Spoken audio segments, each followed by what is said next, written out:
Hey everyone. So if you see me, hold on, there's like something on my camera. Sorry. If you see me looking over to the left, it's because that's where my computer is.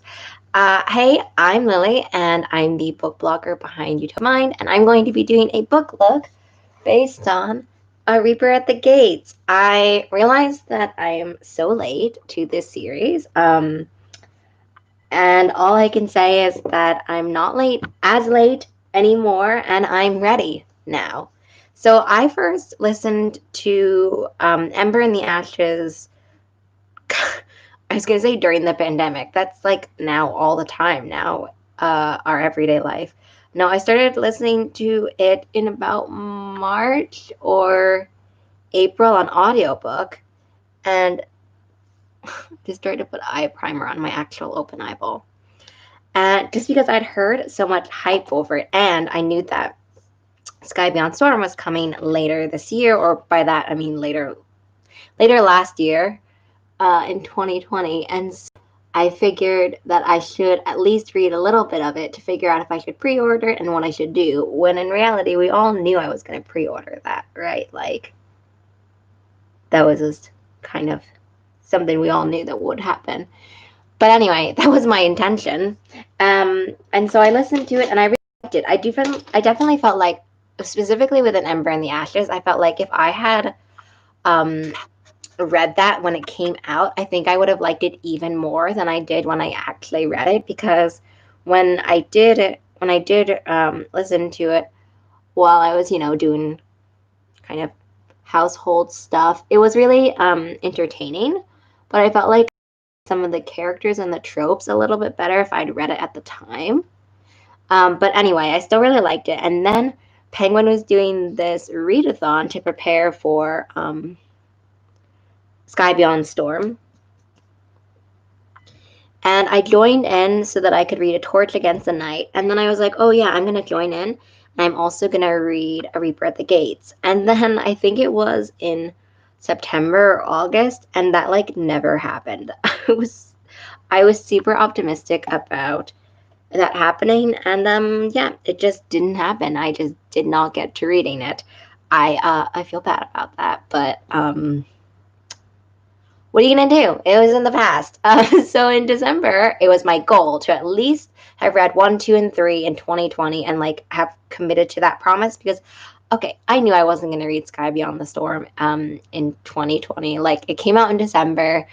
Um, my pre-order was stuck in pandemic land, and so also because of that I have a hold now at the library because it's still stuck in pandemic land. And I don't know when my hold will ever come about. I think it was something where like you will be waiting 6 months for your hold, and it's like, okay, that is exactly what I thought would happen, is happening. Just because we all know that everyone loves this series and have been looking forward to the quartet ending for so long. So I knew that it was going to be a really long time before my hold came out. But I was like, no, I was trying to match the gold. Sorry. I was like, no, I still want to read it. So I read it, and wow.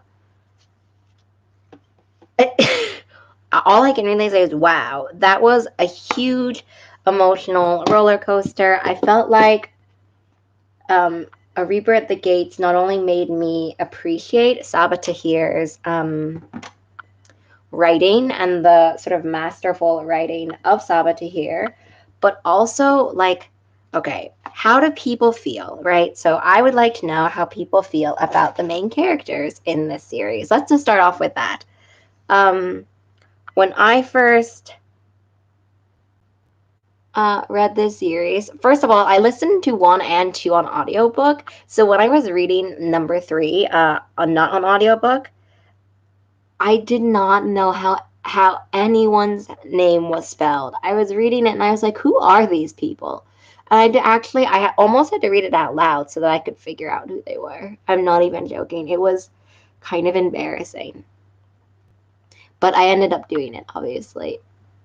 But there was just so much political weaving in A Reaper at the Gates. And okay, so I'll tell you, I guess, how I felt about the characters.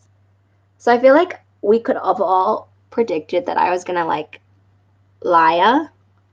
Okay, also I haven't listened to the audiobook in forever, so I don't remember how to pronounce anybody's name. I haven't read I think it was predictable that I would like Laya. Normally I enjoy the main characters, and I feel like Laya is one of the strongest perspectives and has been like throughout the entire series. But here's how I felt. In And then Burn the Ashes, Laya was my favorite for sure, and I didn't really like anybody else. So I was kind of like, Elias, miss me. I'm not into it, because also I guess I was reading a lot of things that were somewhat Roman-esque, and a lot of the ones where like people were on opposite sides of a conflict and then learning about, how the other side lives, et cetera, et cetera. So for me, when I was listening to that, that's kind of the feeling I was getting, which is why I was like, oh, if I had read this when it came out, then maybe my opinions would be different.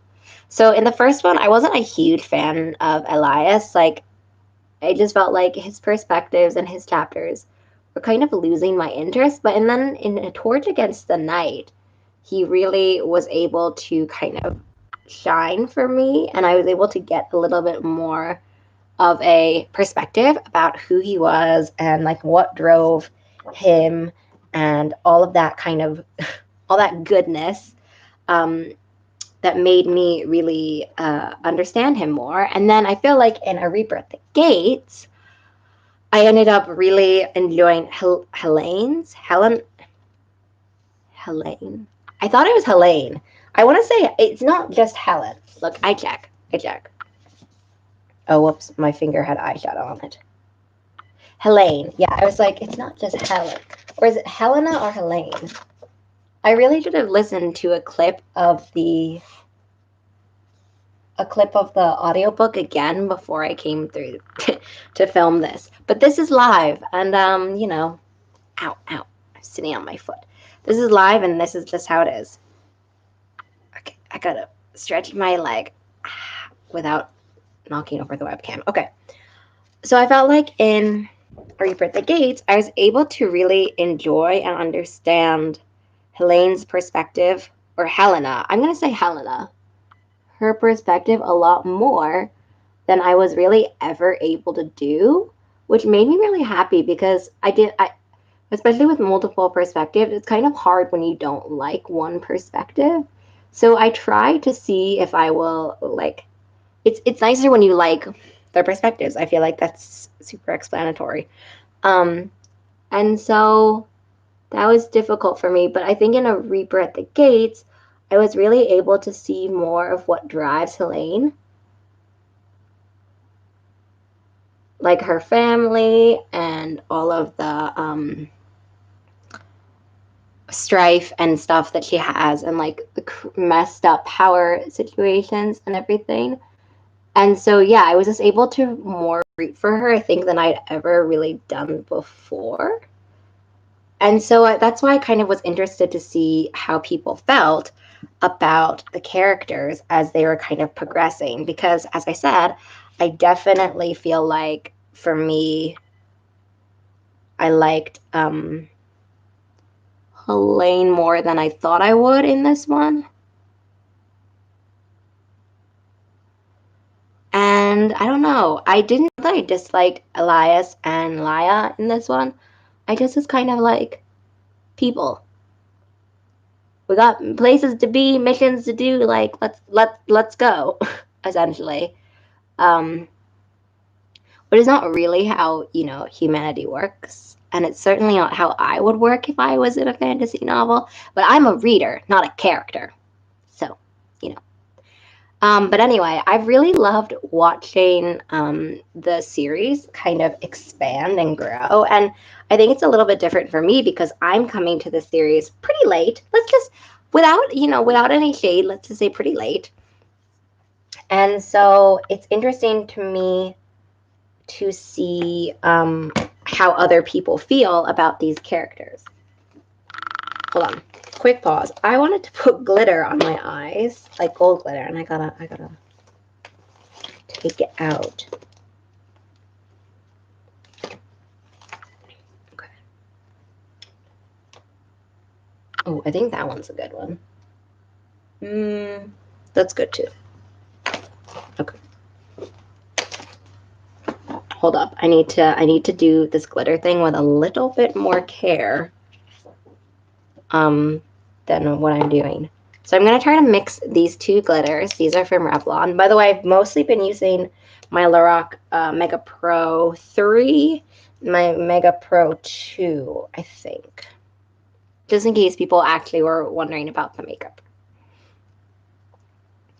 So I think I'm actually going to work more with this greenish gold glitter because I think that will pick up really nicely on the green that I'm going to put on the outside.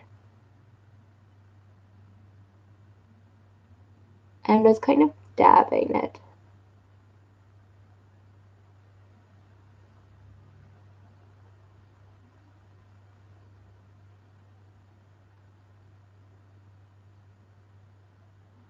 And it has really great staying power, but you have to let it set. So don't go around and be like, oh, you know, I can open my eyes now. No, you have to let it set. You'll feel it on your eye. Like when it stops being cold, essentially, that's when it's done setting. I just realized that I'm putting the palette in front of your eye.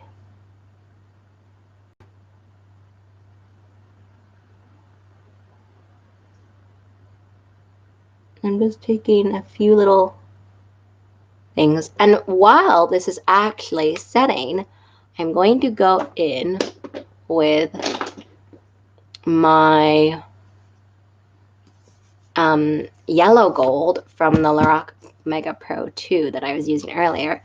I take it on my finger just a little bit and pat this over the glitter. So I've done this a few times before in the past. This makes the glitter look a little bit more like it's peeking through instead of that it's, you know, right on top. And in general, I just like that look a little bit better. But B, there's a little bit more of the green luminosity on the glitter than I would like. And so I want to make sure that I don't lose that gold color.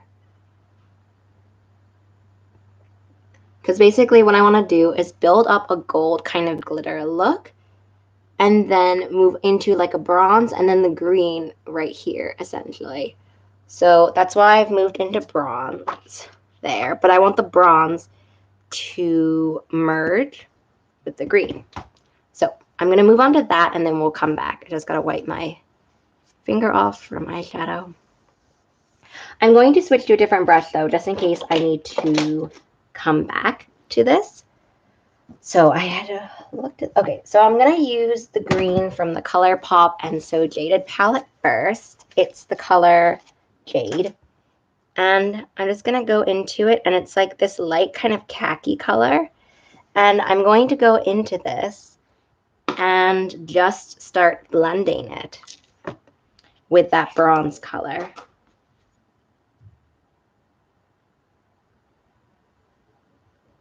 Just gently, and you're going to see that it's going to create kind of a dirty color and deepen up the bronze. I still want to leave some of the bronze, so I'm only focusing the green right here on this kind of triangle. It's something that I've been playing with in the last couple of weeks specifically. Before I used to bring it out like this, but I'm trying to kind of create an illusion of a lifted eye. So I'm trying to create a direction of everything going up and not as much to the side.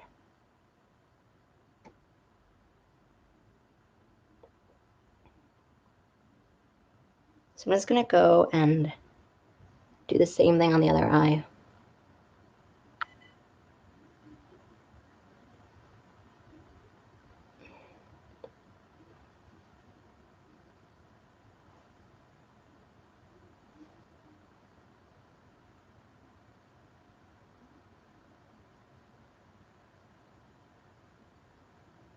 But yeah, I can't even imagine how much stress and extra work the postal system has to do to deliver all these packages. So I'm not sad that like I'm not angry that my book and I are separated. It's just something that, you know, I understand.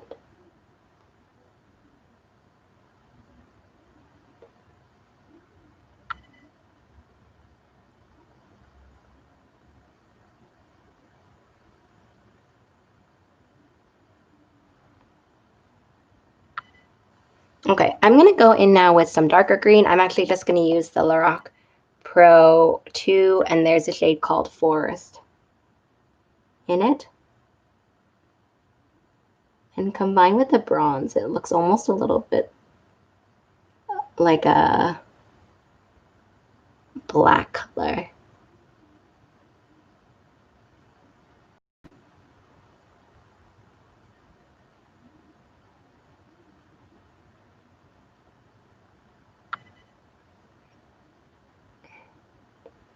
But this is going to really help darken that area up.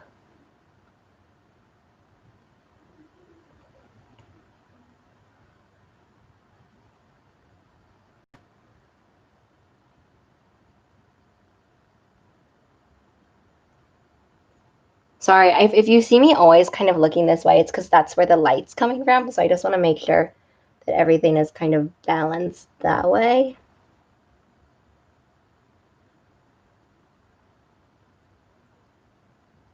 Okay, so we've done a lot of, we've darkened it up, and I really do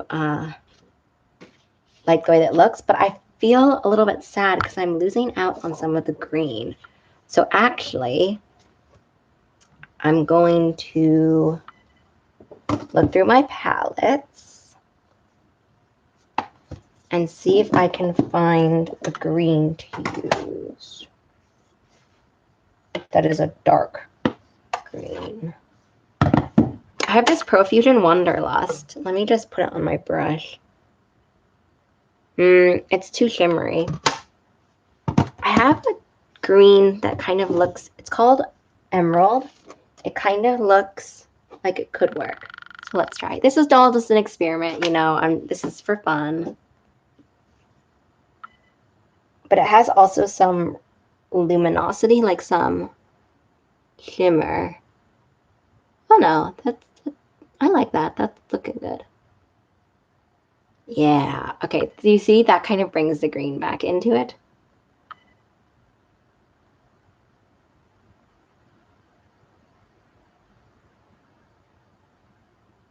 I'm also kind of bringing this down a little bit. Yeah. Okay. That's nice. And then I'm going to take my brush and blend the bronze a little bit later so that the transition is really nice.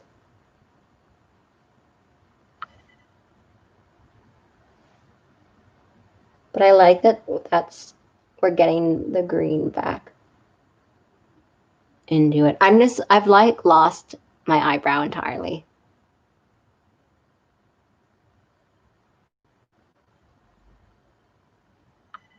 Basically, we just want to create this thing where the front of the eye is really, really bright and then the back of the eye is pretty dark. And now I'm just going in with that green again, the darker one, Forest, and deepening it up. And now that that green, that emerald color is down, the darker shade of the Forest really pops more green than the muddy color it was before. I'm just blending it out. Kind of a hazy.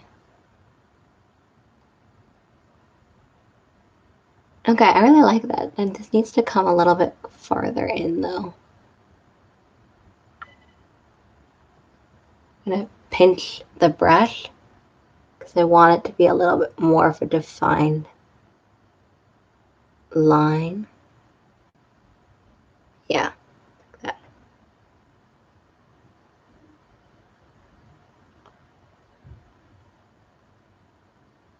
Yeah.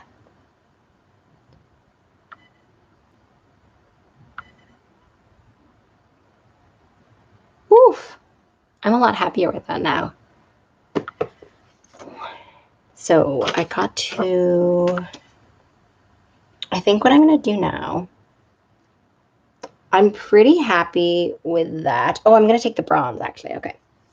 So I'm working with a bunch of different palettes with also different mirrors. So that's why everything is a little bit hectic.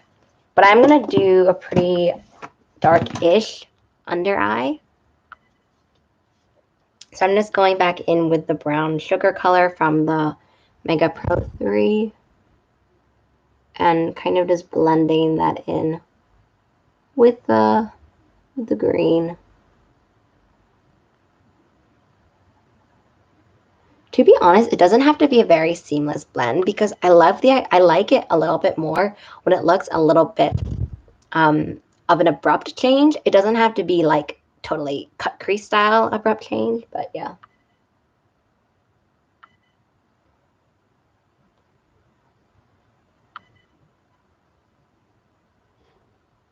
Saying if you can't get as much of a blend as you want, A, it's just makeup, so you don't need to worry too much, but also B, it'll be okay. Wow, I'm loving this. Okay. I'm going to transition now to the under eye just because I don't want I don't want to do a winged liner because I don't want to detract from the shadow of the eye. I think that a wing will, I don't know, I'm a little bit not on the winged eyeliner train now. I know that this seems really weird because, like, I love a good wing for sure. But for me, I feel like just recently, I haven't really wanted to bother.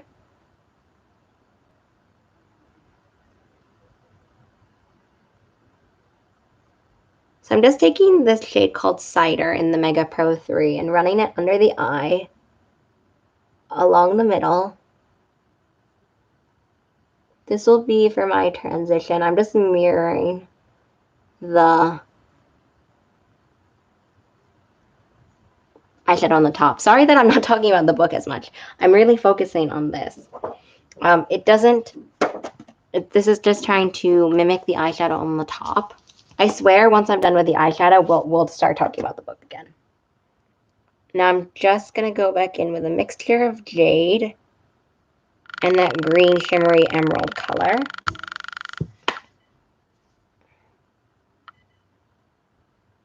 And just put that really on the outer third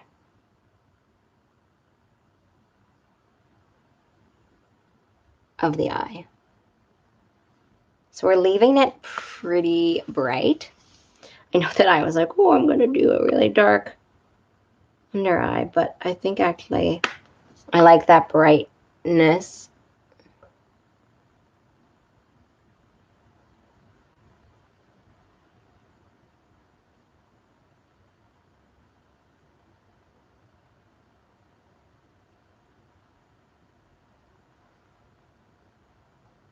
Yeah, okay, I really like that.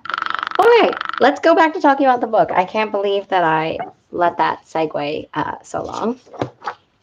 But anyway, there's so much politics in it. I highly recommend, okay, if you were like me and have not read The Ember and the Ashes or started it or whatever, then definitely please do because I really enjoyed it. And I think that it's perfect for fantasy fans. And I was kicking myself a little bit for not starting earlier.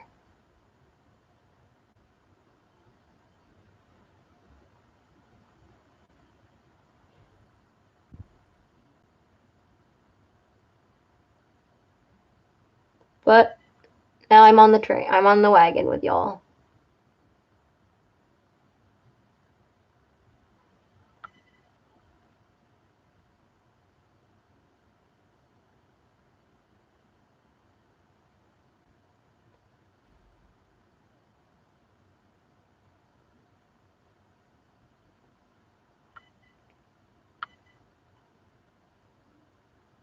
I love how I was like, oh, I'm going to talk more. And then I proceeded to stick an eyeliner pencil in my eye.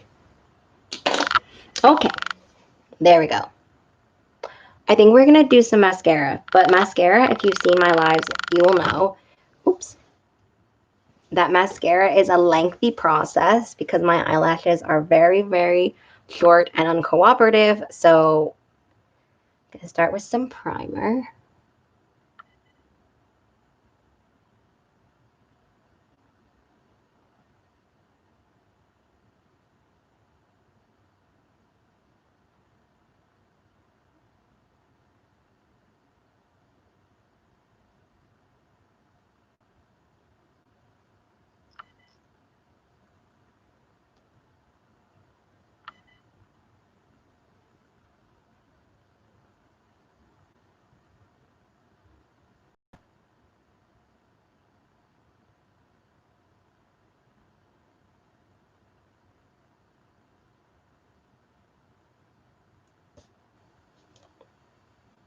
Which is blue, but I promise that it won't stay blue. And we're going to let that dry, but until then, we're going to move on to the face. So I'm just going to take the other side of my cotton pad and just wipe underneath the eye to see if there's any fallout. I think it's pretty much okay.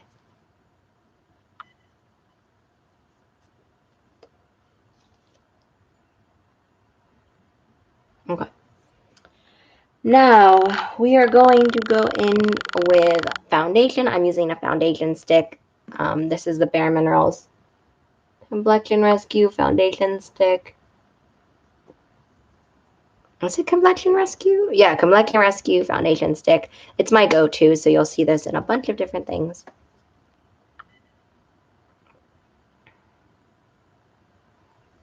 I feel like it's still, even though this was definitely the best match for my skin, I feel like it's still a little bit too cool toned. So I don't know. I think once I'm done with this stick, I'm going to experiment and get maybe a different shade. I was going to say different flavor. No, a different shade.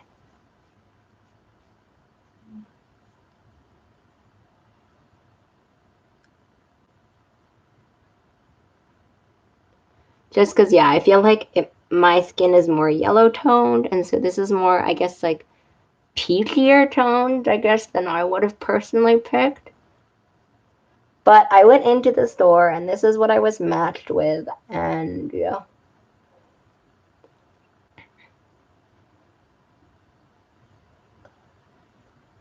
As I said, I think that if I did this again, I would get one, I guess that's a little bit more warm toned and less peachy, or more like yellow toned, I guess. I don't really know how to describe it, really. Undertones are a mystery to me. Okay. But to help that a little bit, I'm going to go in with some brightening concealer. I'm using the shade Light Sand in the e.l.f. Hydrating Camo Concealer. Kind of just dotting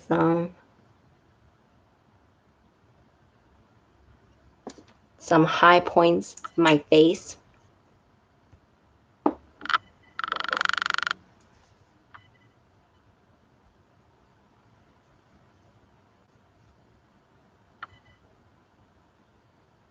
How is the mail situation for you? I know that I've had a few giveaway winners that have won giveaways from me, and I've not been able to send them their prizes. Like the mail is just not working to them, so that's been very frustrating, I know, for them. Um,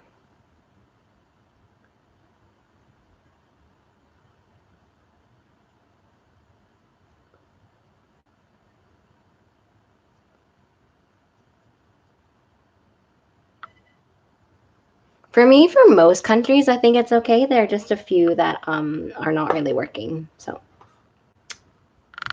yeah,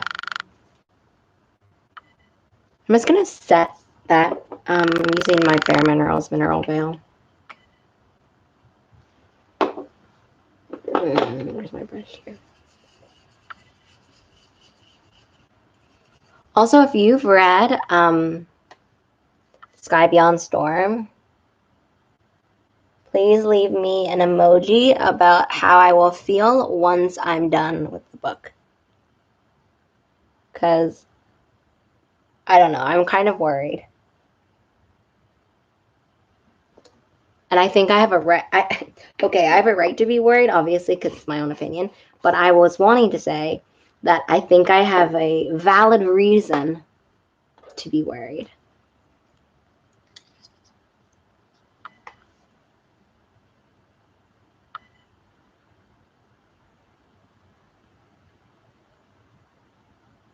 My eyebrows are so, like, they're just so non-existent. I will say that doing this eyeshadow means that the placement of the eyeshadow is really high. And I think that that does make it look like my eyes are a little bit more lifted, but it means that it's been a struggle to show people that I still have eyebrows. And I've had to do it a little bit more vigorously than I would normally. There's like a lot less blending on the sides.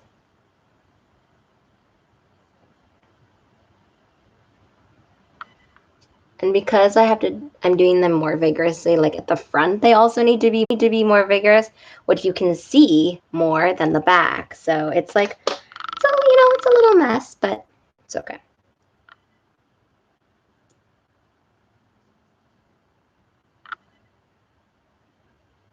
But I'm always on the hunt for like better eyebrow gel. I would specifically love ones that have fiber in them because I need the little extra help. So if you have a favorite brow product, also please let me know because I greatly need your recommendations. Because I was going to say I sincerely need them, but I don't know if that is the actual way you would say it.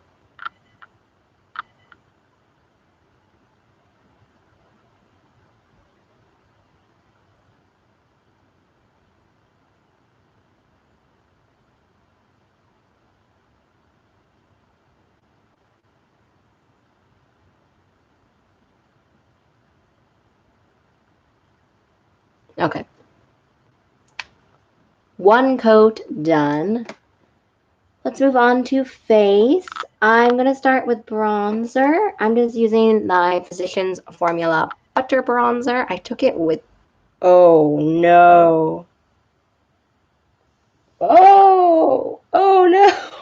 I took it with me on a trip and it broke. And now it's like coming out oh my gosh. Okay. I'm not doing bronzer. I'm gonna have to clean up myself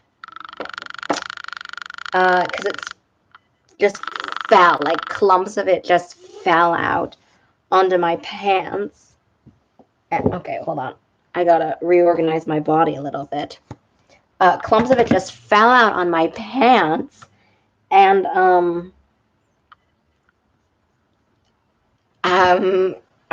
I can't use it because it's now in pieces. I'm gonna have to like. That's unfortunate. I really wanted to do a very intense sculpting. But wow. The Physicians Formula ones in general, I feel like are super, super soft. I've had this problem, a couple times, and I just feel like they just are not good for traveling. I don't know what it is. Maybe I have an older one and they've kind of reformulated them to be a little bit more travel friendly, but mine are just not travel friendly at all. I tried that thing where you can douse it with isopropyl rubbing alcohol essentially and then like push it back in, and it's supposed to be okay and not change the consistency of the product and not change any of that, but that's not true for me, and it kind of made it the texture change in the thing that I had tried, and so I just feel like this is not going to work. So thankfully it's not a bunch of it broken, it's only a little bit, but still that's so unfortunate.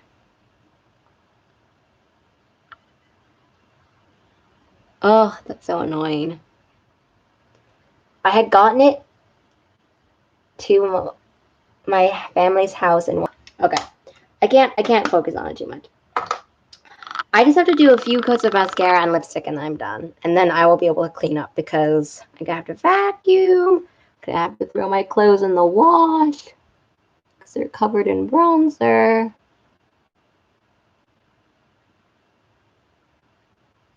I feel like even if I put on 3 coats of mascara, you're not going to be able to see my eyelashes, so it doesn't really. I'm not wearing mascara because I'm just doing the makeup for Instagram, and then I normally take it off so that I can do things like grocery shop and take a nap, and taking off mascara is just really annoying. I got mascara basically in my eyeball. Okay. I'm just, oof, that threw me off my game, and so now I'm just, yeah, okay. Gonna have to let that, I brought a crimson lip. That's what I really wanted to do for this. I was thinking about doing a nude lip, but then I wanted it to be a little bit more high drama, I guess is what I want to say. Okay, I'm going to do the lip, and then I'm going to do my last coat of mascara, and then I will call it quits.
This is the M Cosmetics Infinite Lip Cloud, I think, in the shade Crimson Red, by the way. But yeah, that just gives me the drama. Gives me the drama that I was looking for. So this is now my 3rd coat, and I'll look at you now. And if you can't tell the difference, I will just say that I told you so, because my eyelashes need, like, all the help. And I've tried wearing false eyelashes, and I can't get them to work. I don't know. I just can't do it.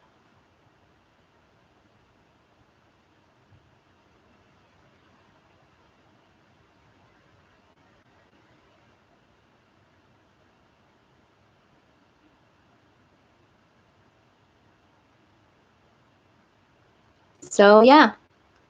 That completes the look. I will, hold on, let me do a final check. Yeah, it's an eye heavy look. I kind of expected that. So I will come in closer and show you the makeup. I don't know about the lighting, and I also can't check the lighting because then I'll be looking that way, so. You will be able to see the look more. Oh, I just moved my socks into the bronzer pile. Oh, disaster. Anyway, I gotta clean this up, and I gotta take the picture as well. So I hope that you all had a really fun time, and yeah, let me know how you feel about the Ember series, and if you have any favorite brow products, please let me know. I will see you all in the next one. Have a great, I hope 2021 has been good to you so far, and otherwise have a great 2021. Bye.